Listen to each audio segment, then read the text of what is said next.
All right, back for another beer review, and today I'm reviewing a beer from the Finback Brewery, and they're out of Queens, New York, and this is their Light Sensitive. So they are calling this a double dry hopped India Pale Ale. Comes in at 7.6% alcohol by volume, no IBUs listed. At the time of review, this beer is just over 6 weeks old. So on the side here, they say be fresh and drink now.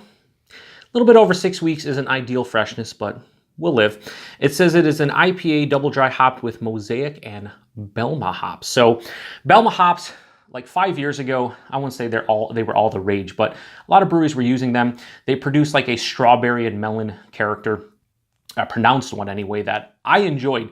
Now, over the last 2 or 3 years, I can probably count on one hand the amount of IPAs that I had with Belma in them. You just don't really hear that hop too much anymore. So with the Mosaic and Belma, I'm hoping for some blueberry and strawberry notes, along with maybe some melon, some other goodness. I guess we'll see. I'm quite interested to see how this one turns out because, like I said, Belma is a hop that I haven't really, off the top of my head, I can't really think of the last IPA that I had with Belma in it. So makes me interested to give this one a go. Let's give it a pour, see what we got going on.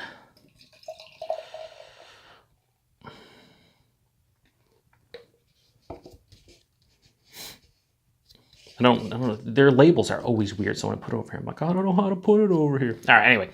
That is a New England style IPA. It has a nice, like, lighter orange color.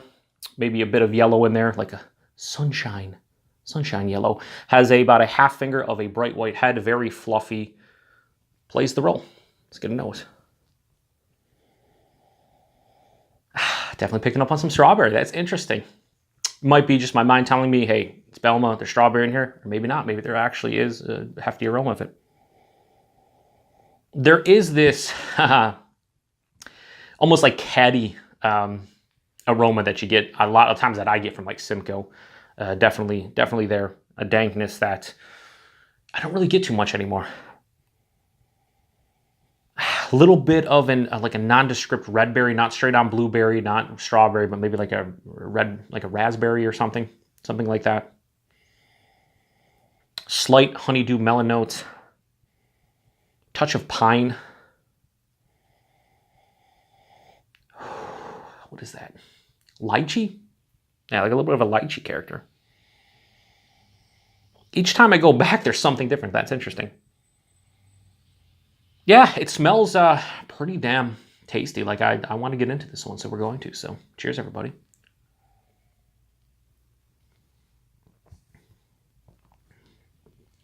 Wow, that strawberry is there. That is cool. That is cool.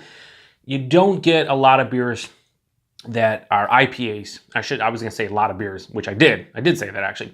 You don't get a lot of IPAs that have strawberry notes unless there's actually strawberries added to it. Not a lot of hops produce a strong strawberry character. Usually it's just I always get nondescript red berry, Mosaic, blueberry. This has a pretty pronounced like strawberry tinge to it. Definitely some melon in there. Mango and peach, yeah, there's stone fruits in here as well.